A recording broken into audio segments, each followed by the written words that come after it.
Hello and welcome to the Daily Soccer Podcast, the Copa American edition. We're back today to preview USA's opening Group C game tomorrow against Bolivia in Arlington, Texas.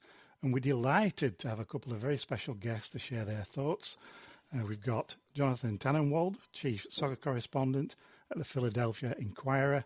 And joining us again is the Chief Soccer Correspondent at AFP, Simon Evans. Good afternoon, gentlemen. Good afternoon. It's great to be here. Thanks for having me. No, thank you. And diving straight in, Jonathan, have you enjoyed the start to Copa so far?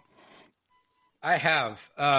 Even with all the complaints about the pitches, which is, I'm sure, something we can get into, I still have great memories of covering the Copa America Centenario 8 years ago. It was really fun, and I think it introduced the United States soccer public, which spends so much time watching European soccer, to how much fun South American soccer can be, even if it's not always in English. I think it showed that there's more than one game out there, and I think we're going to see that again in the next few weeks. Yeah, no, I think that's a really good point. And you know, this is soccer in the Americas, isn't it? And it was really good to be in Atlanta. We talked obviously before that game. It was a good game. Overall, you know, I mean, despite the problems that have obviously been identified with the pitch, it wasn't something that during the game, to be honest, you felt was ruining the game. Obviously, we're not playing on it, but it was a good game. Last night's game between Peru and Chile, less good. I think we did say if you're going to skip a game during the early stages, that might be one to have a few drinks on a Friday night with your friends instead. But yeah, I'm looking forward to this weekend's lineup of games. It should be really good. Exactly. And so moving into this tournament, Jonathan, what do you feel have been the key takeaways from the USA's preparation for this Cup? Look, I think the talent is mostly there. I think we overrate the talent a little bit, but there are still players like Christian Pulisic and Tyler Adams in particular who are at a level that very, very few American men's players have ever been at. And there's been a lot of conversation about Greg Berhalter, and I think it's correct to focus a lot of the conversation on him because he was brought back for a second term, mainly because the players wanted to have him back. He was endorsed in that way, and now the pressure's on him to show that he can take this program to the next level. A lot of us on the outside are not so convinced and want to see that he can do it, and this is the moment where he can show it because they're going to play Uruguay at the end of the group stage, and then they're going to play presumably Brazil or Colombia again in the quarterfinals. And if they flop, or even if this is the funny thing, and you guys will remember this from Qatar too. In Qatar 2 years ago, they landed right smack on exactly what the expectations were. They didn't come below expectations. They didn't go above expectations. They finished right on it. And so the expectations this time are go to the quarterfinals. And if they lose in the quarterfinals, then they're going to be right smack on expectations again. And if you're going to make a coaching change, it's not my decision, but if you're going to make one, I think that's the time to make one because of how little time is left now before 2026. Yeah, I agree. I mean, there's no alternative from that point of view. If they are going to make a change, they've got to do it after this tournament. You can't leave it until 6 months out from the World Cup or something like that. Will they do it? I'm skeptical. I'm doubtful. I think Matt Crocker, who effectively made that decision in consultation with the leadership of US Soccer, he conducted the now infamous global search for the next coach and concluded that Greg Berhalter was the best man in the world for that job. I think it's going to take more than losing to Brazil or Colombia in the quarterfinals to make him hold his hand up and say, I got that one wrong. I just don't see it. I disagree. I disagree, believe it or not. And the reason why is because I know, and it's not really a secret, but it's not exactly been shouted from the rooftops, that Greg Berhalter was not Matt Crocker's first choice. Even though Berhalter passed all the metrics and so on and so forth that everybody talked about, the number one reason why he was brought back is that the players wanted him back, especially some of the big-time players like Christian Pulisic and Yunus Musa. They were very vocal about it. I have some reason to believe that Jesse Marsch was Matt Crocker's first choice, and that not the players. The players wanted Greg back. The guys, I think Adams and Aronson, who had played with Marsch at Leeds, really liked him, but not everybody else had the same opinion. And Matt Crocker at that point was still fairly new in the job. Very new, wasn't he? Yeah. And he hadn't really put his foot down yet. And when I think about it chronologically, and I do, as some of your listeners know, cover the U.S. men and the U.S. women, by 4 or 5 months later, the Women's World Cup was over. And now Crocker had his opportunity to put a stamp down on the women's program, which is part of why he was hired, because he had experience in the past in women's football. And Vlatko Andonovski knew he was going to go. And Matt Crocker cleaned the house. Andonovski went, and Kate Markgraf, who was the general manager, went too, and Crocker was able to go out and get Emma Hayes, which was a big-time hire. So that says to me that this is going to be the moment, not just for a change of manager and as we all agree, the time when it has to happen, but an opportunity for Crocker to put his stamp on the program. And that, I think, having talked to some people, Stu Holden's one of the people who I talked to a few days ago, and he said this, he thinks that Crocker would be willing to do it at that moment, because everybody's going to know that that's the moment. It's interesting that you say that about the sort of players' influence on the decision, because you're right. There was that feeling at the time, and I think I was actually in the press conference in Las Vegas when Crocker sort of announced that they were reappointing Berhalter during the Nations League semi-finals, and it was the players. The players was mentioned many times in that. Now, obviously, he didn't confirm that their first choice was Jesse Marsch. And it's clear from Jesse Marsch's podcast that he did with CBS a couple of weeks back, maybe a month or so back now, where he sort of indicated that something had not gone well in the end with US soccer, and he didn't want to go into it. And there wasn't really a follow-up question on that podcast, annoyingly. But you can see that. That sounds entirely feasible to me. I just think, who would he have lined up now, though? I mean, it's one thing to go. If it's one thing to go and do it with the women's team when you've done your soundings presumably, and you think we can get Emma Hayes in here, and she's regarded as one of the top women coaches in the international game, certainly on a club level. We know we can go and get her. I can do this. I can make this change. I can bring in. There's going to be staff that she brings in with her. It's going to be a whole process, like you say. Is he in that position now? It's a very interesting one, because you would presume that if they're going to do that after this tournament, that those soundings would be happening now or would have already happened. So we'll see. We'll see what happens. But it's a tough one, because I don't know what Berhalter can do in this tournament, really. And I guess this is to throw this one, back to you, Jonathan. Really, it's the way the tournament's set up. They should do okay against Bolivia, and they should do okay against Panama.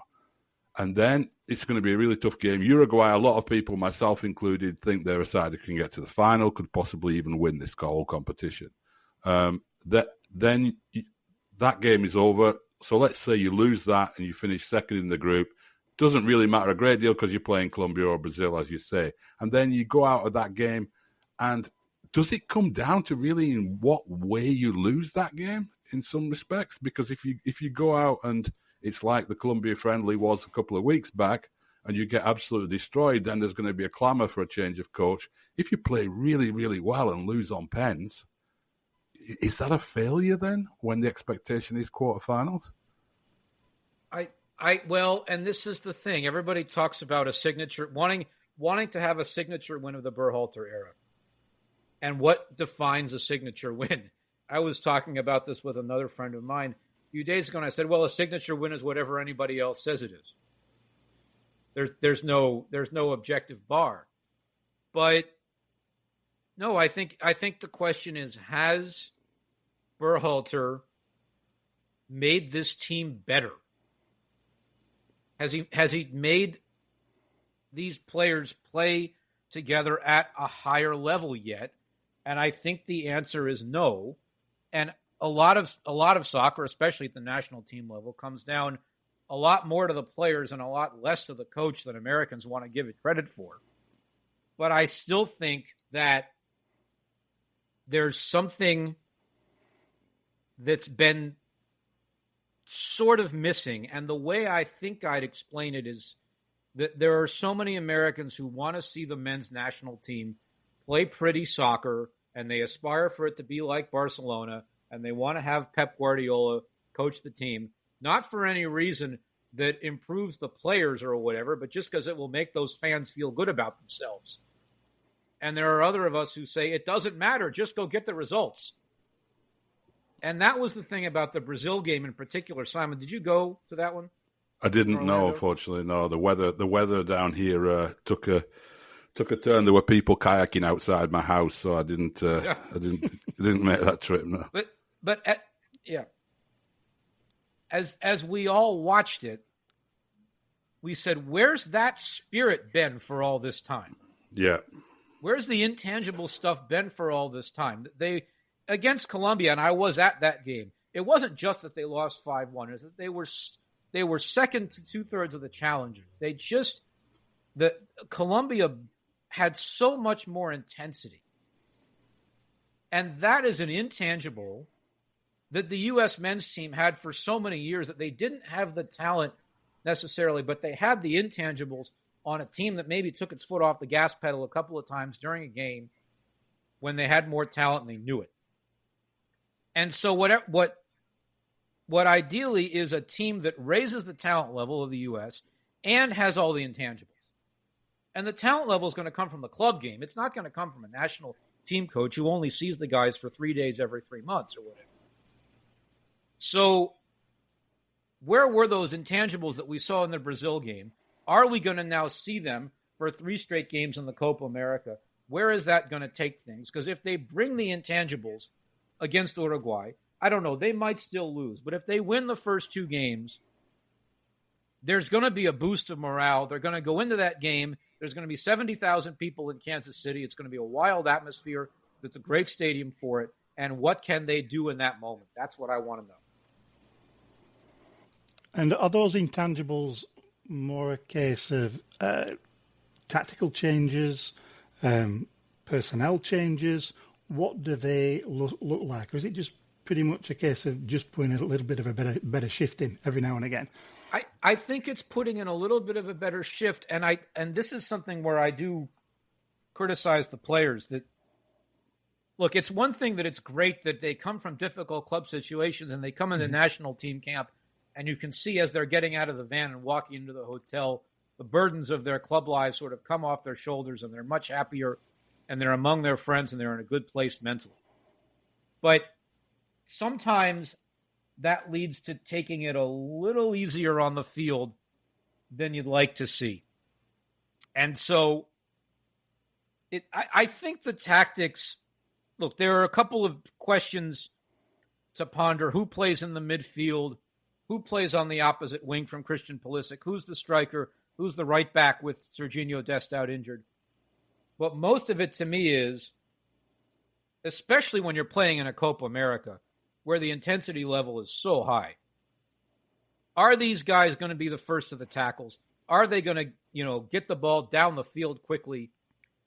Are they going to create scoring chances? Are they going to get the ball to Pulisic?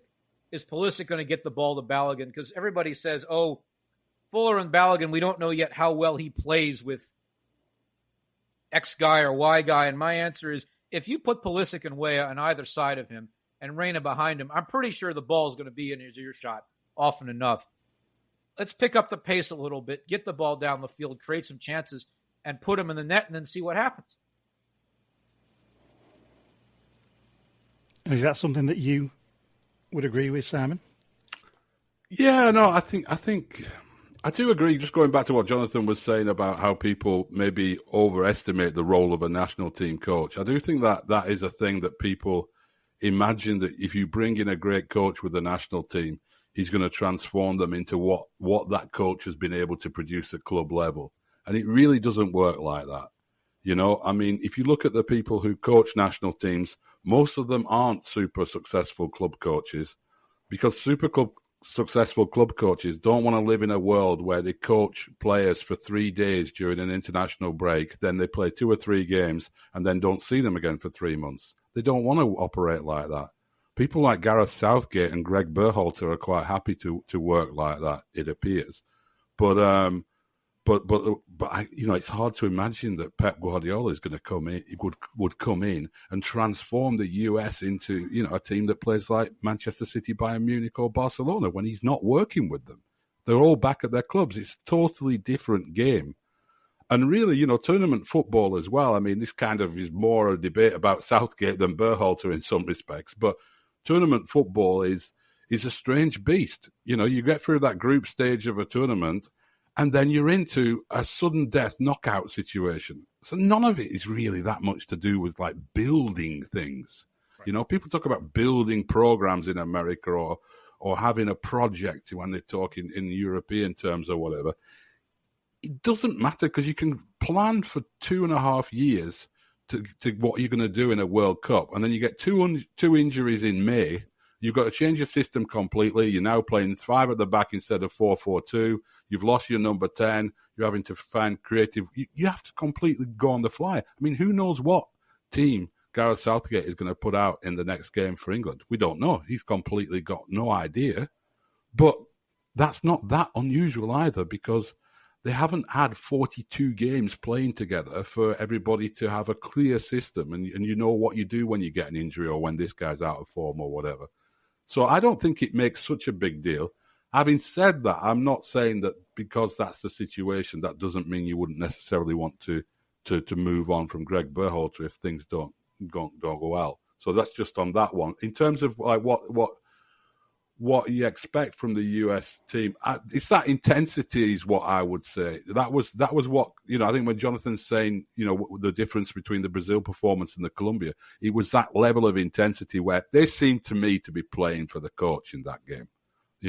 I got the feeling that, if they were players who stuck out their necks to make sure Greg Berhalter got the job back, they remembered that against Brazil.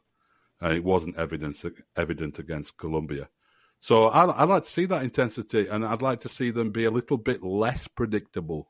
That's I think, the word that I think, has described the US when they haven't been effective has been they've been too predictable. And there's no reason why they should be too predictable, because they do have players, especially in the wide areas and the forward areas, who can do something different, who've got skill. Pulisic can do it. Timmy Weah can do it. The centre-forward question remains still a question for me because I'm not completely sold on Balogun yet. And, I am completely sold on Brandon Veskes, who gets completely ignored all the time, but he's not here, so there's no point talking about him. But big question as well is Gio Reyna. No doubt at all about his talent and everything, and we don't need to go into that whole whole saga and story about it. I'm sure people are familiar with it, but I'm really interested to see in this tournament if he can put aside his club troubles, and I'm not sure that position he's playing in the centre of midfield is necessarily the right one for him, but it'll be interesting to see how he does. But if he can click and Pulisic can click, then it looks a very, very different team. I agree with what you said about Gio Reyna. I think this is a big moment for him to show his talent, to show that he ought to have the number 10 jersey. We know how well he can play in that position when he's playing with the U.S. national team. I have joked on a number of occasions that when it comes to his club form, ask his agent about that, but I think that's an entirely different show that we can have some other day about how all of that transpired and so on. But I want to go back to one other thing real quick about the coach that I think, because you also cover U.S. sport, as do I, and all three of us follow similar things like this, where in American football, put it this way, the casual soccer fan, the difference between the 700,000 people who watch a national team game, the 1 million people who watch a Champions League game, and the 10 million people who watch a U.S. game in the World Cup. All those casual fans who come on board during a major tournament, who are used to watching the traditional American sports. In American football, the coach stands there and calls the plays into his headset. In basketball, he draws the plays on a whiteboard. In baseball, the manager comes on the field and pulls the pitcher and puts in a different pitcher. So the American sports fan who tunes into soccer is used to watching the coach or the manager have a much bigger influence than they do in a World Cup of soccer. And I think that plays into some of the conversation, too, about the expectations that are placed on a national team coach in this country. And Simon, I'd love to get your perspective on that. Yeah, I think so. Yeah, I think that's undoubtedly true. I think it's that allied with the fact that people are spending a lot of time watching club football from Europe, and they're watching these different styles, and they're constantly watching, listening to podcasts and watching for TV shows that explain what Klopp's doing, what Guardiola's doing, what Mourinho did, and what all these huge personality managers are doing, where they've shaped these teams to be symbols of their idea of what football should be. And then they look at somebody like Greg Berhalter or Bob Bradley. The same discussions went on back then when Bob was coach. And they look at them and go, oh, our guy isn't like that. Our guy doesn't do that. Why have we got this second-class coach who hasn't got this idea? We don't play like Manchester City do or these other teams. And that's a misunderstanding of what a national team coach does. And in fact, they said that's no disrespect on the American fan, because the exact same discussion is going on right now in England, where people are saying, well, Declan Rice looks like a world beater for Arsenal and he doesn't do it for England. And look at Phil Foden. Phil Foden's brilliant for Manchester City. He's the best young player in the Premier League, and he's hardly getting a kick for England. And that's all being blamed on Gareth Southgate, who I'm no huge fan of either, but I just think it's a completely different game, club football and national team football, in so many ways. And so the debate is a little bit weird in that sense. And also, I would inject this one into it, and I'm curious, you might want to pick me up on this, Jonathan, as well. You kind of hinted at it in your opening remarks. The talk of this being the golden generation of American players, I do think there are a lot of talented players on this team. And, if you look at the clubs that they play for, they are, it is a more impressive list than it used to be. But I think it's a little bit overhyped as well. I don't think this team are quite as good as a lot of the fans think they are. I think there's some talent there that there hasn't been in the past. But I think if you were putting together your all-time US men's national team, there'd be an awful lot of players who aren't part of this so-called golden generation named in that team. I think you've got a very good point there. And the irony is that Gio Reyna's father would probably be on that team before the son. Undoubtedly. I think that is the one case where I look at it and say they're still very young.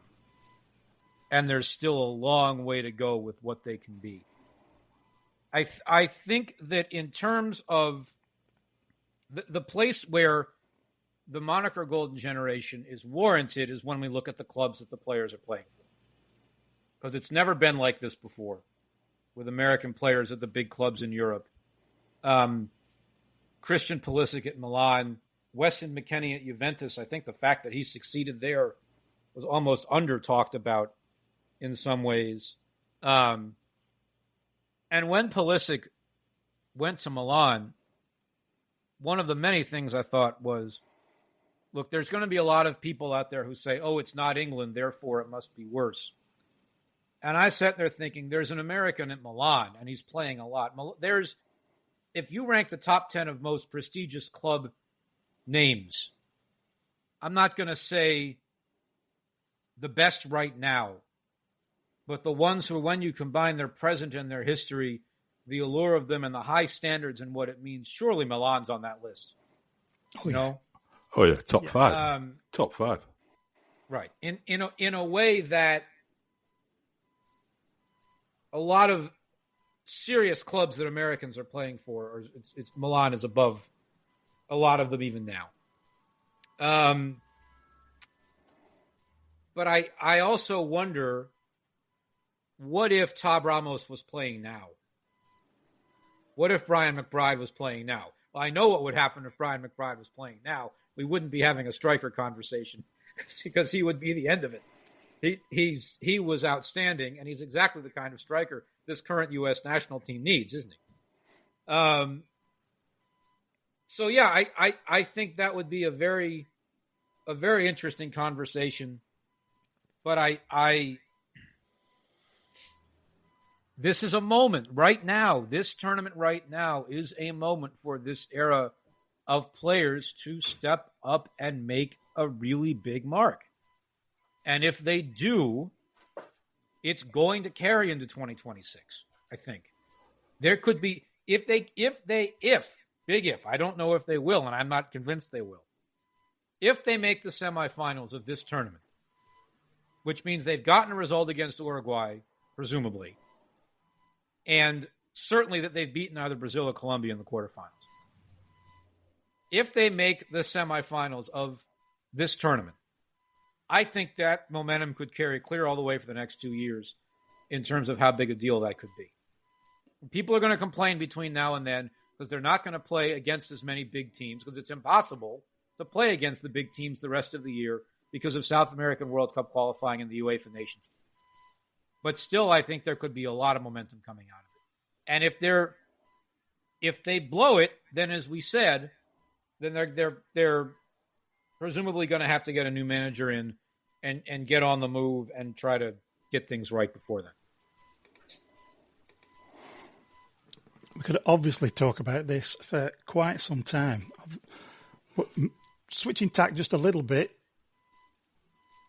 Bolivia, Pulisic, and a lot of the players I've seen, quite a few of the interviews have been talking about this level of intensity. It seems something that they've picked up on as well, and they've all been pressing this message about, they expect, one, Bolivia to be quite aggressive and to come out of the blocks quite strongly, but also that the US is going to match that level of intensity. What do you expect for this Bolivia game in particular? And do you feel there are any specific weaknesses within the Bolivian team that I was exploit? I was at Bolivia's first of 2 Copa warm-up games because it was here in Philadelphia. And they played Ecuador, and Ecuador ran them over for most of the game and then stepped off the gas for a couple minutes, and Bolivia scored a goal. Now, this Bolivia team is not vintage. I think they'd be the first to tell you that. If you look at their roster, they don't have a lot of players in even beyond their domestic league. I think they've only got 6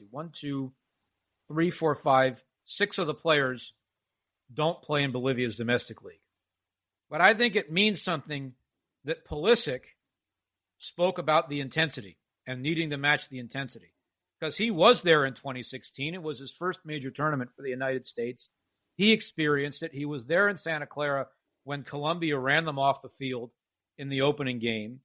And there was a huge amount of frustration with Jurgen Klinsmann at that point. Even to the point where Sunil Gulati a few days later put some heat on him. They stepped up in the second game in Chicago. They responded with a 4-0 win over Costa Rica at Soldier Field in front of a half-full stadium. And what happened in the next 3 days? They sold 5,000 tickets over the next 3 days for the group stage finale, which was here in Philadelphia. They went out and won that game, and they went on to the quarterfinals.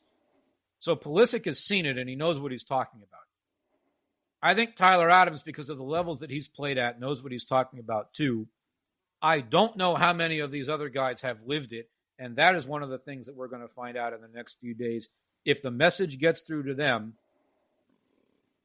I think the U.S. should beat Bolivia. I think in some ways it could be an easier game than Panama because I don't think Bolivia's defense is very good. And Panama is not only going to sit in a low block, but they've played the U.S. a ton of times, and they know how to play them. So I think it is pretty essential that the U.S. wins Sunday night and gets off to a good start. They're pretty much the whipping boys, aren't they, Simon? Bolivia, yeah. I mean, look, they've won 1 game out of 6 in CONMEBOL World Cup qualifying so far. Goal difference is -10 from 6 games. I think the game they won was against Peru, if I'm not mistaken, who we saw on Friday night aren't a great team. So, yeah, I mean, I agree, actually, that it's probably, on paper, the easiest game they've got in the group stage. Certainly Uruguay's the toughest. And Panama's a lot more physical than Bolivia would be as well. You know, Panama will play a hard game against the United States. That's a tricky one, that Panama one. As Jonathan said, very familiar opponents of each other. But yeah, they've got to get off to a good start against Bolivia. They've got to dominate the game from the outset, and they've got to be positive, take the chances when they come. But they should win this game comfortably. Having said that, there's a nerves factor. There's an opening game factor there that we see so often in tournaments, that first game isn't really the team at their peak.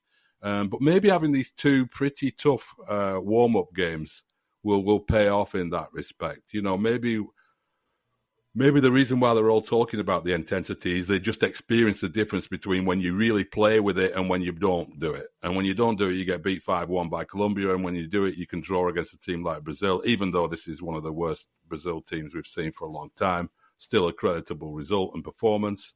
I think it's going to be, it's very important they get off to a good start and don't get into one of these kind of tournaments where there's pressure on the coach and that starts transmitting itself to the players, the fans get edgy, and all kinds of weird things can start happening then. So they've got to set the tone right from the outset. And this is where I think it matters that not only did they play Colombia and Brazil in their warm-up games, but they played them in NFL stadiums with 60,000 people at each game. And this is something that I talked with Greg Berhalter about a few months ago when they announced the Colombia game in particular, because they had a little media roundtable in Washington that I went down to, where I asked him, how important is it going to be between now and 2026 to play more games in NFL stadiums, get the big crowds and make it a big deal, not just play in the MLS stadiums that we've seen them play the World Cup qualifiers in. They're great venues. They're great atmospheres. They have a home field advantage. But it's time to make it feel a little bigger. Because then when they walk into, I don't know what the crowd's going to be Sunday night. I haven't seen the ticket sales. But Atlanta in particular, which has been waiting for the U.S. men's team to show up for a long time and has become a great soccer city, they've been itching for this Panama game for a while now. And if they show up in big numbers, I think, I'm not necessarily a believer in the mystique of home field advantage at all times, but that's one where I think it actually could make a difference because we know how loud it gets in there. And Panama is going to sit back and the U.S. fans are going to give them an earful. And maybe that helps. And then, as I said, if they get 6 points in the first two games, then we know what the atmosphere is going to be in Kansas City for the last one. And is that your expectation? 6 points from the first two games? Can you see that quite easily? I think certainly 3 from the first one. I think the bar needs, my expectations, whatever, I think the bar needs to be set at 6 points. That's what matters more. And broader expectations for the tournament? I can't get past how much attacking quality Brazil has. I know that their defense isn't very good. But if you give Vinicius and Rafinha and hopefully Endrick the ball enough in a major tournament, I'd like to think they can do some things. Argentina's really good. I think it would be great if they win it all. I don't know. I still think that team is starting to get a little old. And I don't know how much longer they can win a tournament for, but we're going to find out. And I think that Colombia and Uruguay are both really, really good. And I could see the champion coming from one of those four. I must admit, I personally wouldn't mind if it's Colombia. I have a soft spot for their national team because my babysitter growing up was Colombian. And Simon, you being in Miami will know this. Imagine if Colombia is in the final in Miami. How much of a party that's going to be. Yeah, well, I saw Paul put a video up of a guy in Atlanta, a Colombia fan who was at the Argentina game saying, I want Argentina, Colombia in the final in Miami. And it will be absolutely crazy if that's what it is, because that's probably the only way you could have a game in this country where you would have more Colombians than Argentines, or more anyone than Argentines in a stadium if it was Colombia in Miami. I mean, that would just be wild. So that's the perfect, I think for CONMEBOL, probably that's the dream final.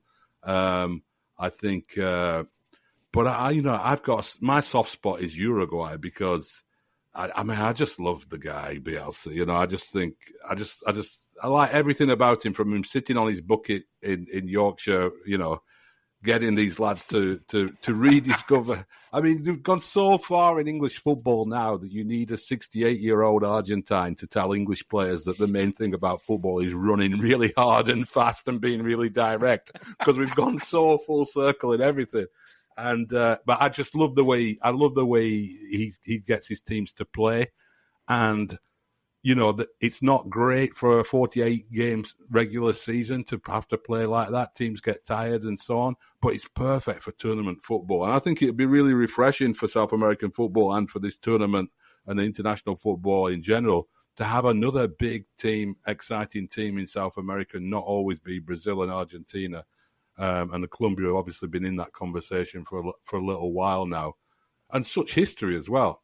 And if it was Uruguay-Argentina, that would also be a dream final in a lot of ways, because they both won the tournament 15 times. So whoever won that game would immediately become the most decorated nation in South American, certainly in Copa America history. So, yeah, lots to look forward to. I think it's going to be great. I think there will be some upsets. Will Brazil be as bad as some of their critics, myself included, are saying? Let's see. But that's going to be an interesting story to follow. And obviously, the American interest is, and then Mexico, again, expectations have been lowered massively for Mexico for this tournament, but who knows what could happen with them. So basically you're saying anybody. That's an appalling bit of punditry, gentlemen. No, we're not calling with it. I'd love to carry on. Oh, exactly. As much as I'd like to follow on with the Colombian babysitter story, we may get onto that another time, Jonathan. I'd like to thank you both for taking the time out this afternoon and joining us and giving us your learned opinions and insights. It's been an absolute pleasure, and thank you both. Oh, Ben, my pleasure to be on. We'll see you guys. See you guys down the road somewhere, I'm sure. So, cheers. Thanks a lot, Paul. Absolutely. Thank you. See you later. Thank you for listening to the Daily Soccer Podcast. Don't forget to like, subscribe, and tell your mum, maybe even your babysitter. There'll be more updates from Copa America as the tournament progresses, as well as the regular daily roundup in the newsletter at thedailysoccer.com.